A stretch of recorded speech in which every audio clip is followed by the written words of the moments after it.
За энэ хуулийн тэр тэгшөөг тэмдэглэхтэй холбоотой хэсгийг нь бол дэмжиж байгаа. Одоо бид нэг хоёр үндсэндээ голчилж байгаа. Нэг Монгол улс байгуулагчсан ардын хувьсгал. Энэ хоёр хоёулаа ойн нэгэн зэрэг тэгшдэх нь их олон тохиолдолд нэг удаа учраас зөрүүлж аль нэгэн ойн одоо тэгшөө бол тэрэн дээр нь одоо нэгэн тал тэгшөө тэмдэглэх юм чинь чухал хоёр ой гэж үзэж байгаа. Ялангуяа их Монгол улсын байгуулагдсан ой түүхэн ой бол Монгол үндэстний бол том баяр наадам цэнгэл байх ёстой. Тэр утгаараа бол энэ жилийнх дээр бол дэмжиж байгаа. Тэгээ энэ жил тэгшөө гэж тэмдэглэхийн тулд хууль өөрчлөлт орох шаардлага үүсэж байгааг нь ойлгож байгаа. За хоёрдугаарх нь тэр нөгөө 2021 онд наадам үндэстэн тэгээ залуучдын холбооны барилдааныг цол болгох тухай ярьж байгаа. Энэ бол одоо Монгол улсын засгийн газар тухайн үеийн оюун эрдэнэ засгийн газар Монголын түүхэнд асар том хийсэн гим нүгэл одоо бид нэр араас нь тэрийг арчих газ сууж байгаа. 2021 оны 7 дугаар сарын 2-нд засгийн газар шийдвэр гаргасан байхгүй. Улсын баяр наадмыг тэмдэглэхгүй нэг жил тэмдэглэхгүй. Энэ нь аймаг орон нутагт хамаатай шүү. Тэмдэглэхгүй гэсэн. За одоо тэнгууд энэ хуулийн төсөл дээр юу гэж орж байгаа гэхээр ардын хувьсгалын тэгшөөн баяр наадам чүгүрч тухайн үеийн дүрм, журам уламжлал жишгийн дагуу цол олгох амжилт үзүүлсэн боловч цол нь олгодоогүй бүгчүүдийн одоо амжилтыг нь одоо нөхөж олгоё гэж. Тэр бол наадам биш. Би барилдааныг үзчихсэн, яг очиж үзчихсэн. Төв асраар нь орсон. Төв асар залуучдын холбооныхон сууж исэн. Тэр бол залуучдын холбооны төрийн бас байгууллагын барилдаан. Тэр барилдааныг наадам гэж хүлээмжшүүлэх юм бол хэдүүлээ ингээд бүр жинхэнэ бөөн талцал руу авчина. Одоо би жишээлбэл ингээд сайн зураг гишүүнээс асуух гэж байна. Одоо хэдүүлээ эд барилж байгаа бүгчүүдэд цол нэмэх тухай ярьж штэ. Нийт хэдэн бүх байгаа. Тэр цол нэмэх бүгчүүдтэй бусад бүгчүүдтэй уулзаж саналыг асуусан уу? Хин хинтэй уулзсан. Хин хин одоо цол авах гэж байгаа. Цол нэмэх үү? Одоо энэ шийдвэрээс болж энэ бүхний та ингээд нэг үрчлэн нэр усаар нь хэлмээр хин хин цол нэмэх үү? Үүнтэй холбоотой хин хинтэй ямар бүгчүүдтэй уулзаж санаа бодол солилцсон. Одоо жишээлбэл Батүлзий одоо наадамд байхыг нь бүртгүүлсэн байхыг нь харахад хүртэл сайхан санагддаг миний хайртай бүх. Гэхдээ одоо ингээд бидний гаргасан шийдвэрээс болоод улсын арслан болоод одоо эд барилдж байгаа Батмагна, Орхонбаяр, Бямботхон бүгднгийнхэн дээр 90 бэр гараад ирнэ. За нөгөө залуу арслангуу төлөөн зөвшөөрөх үү? Эднэртэй санал зөвлөлдсөн үү? Тэг ихний ээлжинд энэ асуултанд хариулт. Тэр жилийн наадам яг үү тэгээ засгийн газар шийдсэн. Ард олон хэсэг залуучууд нөв наадам гэж ихсэжсэн. Та мэдэндээ аливаа зүйлийг нэх ус төржүүлээл нэг шошгоо наагаж дими. Ковидын хүнд жил байсан. Хаанаа л одоо сэтгэл зүйн хувьд бол бүгд л итгэлтэй бус. Олон нийтийн арга хэмжээг хийхдээ маш л хүнд үед зохион байгуулж ирсэн. Энэ үрэн дээр л бас олон нийтийн тэр үндслэр одоо асуудалд хандсан баг. За би нэгдүгээр тодруулчих. Яагаад энэ хуулийг санаачлах болов гэдэг тухайн жилийн морь сурынхан бүгд цол авцсан. Энд бүх юмудаа хийгээд. Улсын наадмаас бусад аймагаас доошоо наадмууд нь хүлээмжшүүрэл тооцоолцсон. Харин тийм тооцсон жишг нь. За би хариултаа эхлүүлж.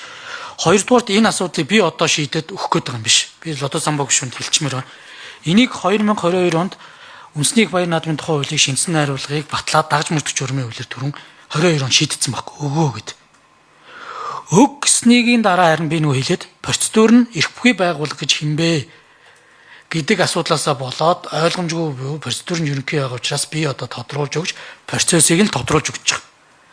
Тэрнээс биш одоо сайн зориг болон энэ хувь гишүү шийдээд байгаа юм биш. Энийг өнгөрсөн парламентийн бүгд баталсан баяр наадмыг дагж мөрдөх журмын тухай хуулийн дагуу шийдсэн юм аа. Шийдсэн. 21 оны наадмыг өгөөгүй гэдэг шийдсэн. За ямар этгээдүүд цол авах гэж нэгдэг би зорилчаа. Нэгдүгээр 1987 оны бүх ард түмний спорт гадад 33 тойргийн барилдаанаас 29 тавьсан Ломбын эрхэн баяр Говьлтай аймгийн Тогон сумын яриад улсын начин хүн улсын занцалтай болно.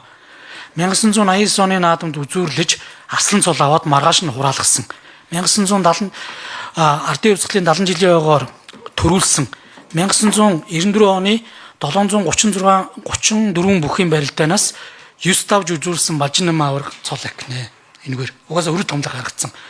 За 70 жилийн ойгоор одоо үзүүлсэн Понцгийн Сүхбат агсан цолыг нэхэж болгоно. Өөрөөр хэлэх юм бол Понцгийн Сүхбат агсан амьд зэрүүн багтаа өргөдөл гомдлоо гаргасан. Өргөдөлт нь хариу өгөх ёстой байхгүй.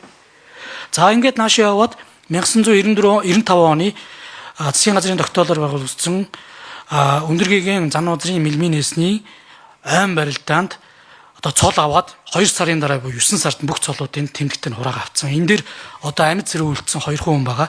Батуйг начин заан цол аавна Инхтвэ гэдэг аймаг арслан байж байгаа. За наашаа яваад Мөнгөрдөө арслан 3 үзүрлээд тухайн үеийн жишг уламжлаараа арслан золтой болж исэн энтэй болоо дүүцүүлж бас өөрийгөө өргөдлийг ч юм уу хүсэлтийг гаргаж исэн гам тогтох гард байгаа. Одоо цол ахихнэ.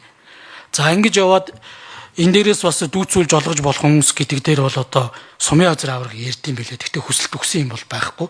Энэ дээр бол хууль гаргаа бүгдэнд нүгэн гэсэн юм байхгүй. Хүсэлтээ гаргавал өөрөө зөвшөөрөөд хүсэлтээ гаргуул шийдъя гэж байгаа. За ийшээгээ дараа нь бол ингээд 21 оны наадам дээр Батулцээ, Ууган баяр,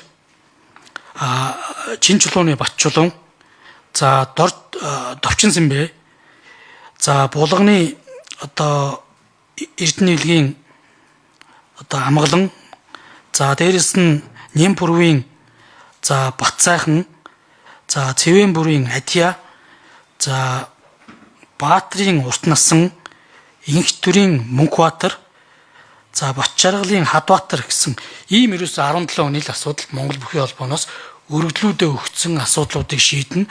Тэгээд тэр дагж мөрдөгч урмын хууль ерөнхий байгаа учраас бүхий холбоо шууд ерөнхийлөгчд уламжлах уу эсвэл баяр наадмын хороогоор уламжлах уу гэдэг байдлаасаа гацчаад байгаа асуудлыг л би процессжуулж өгч байгаамаа.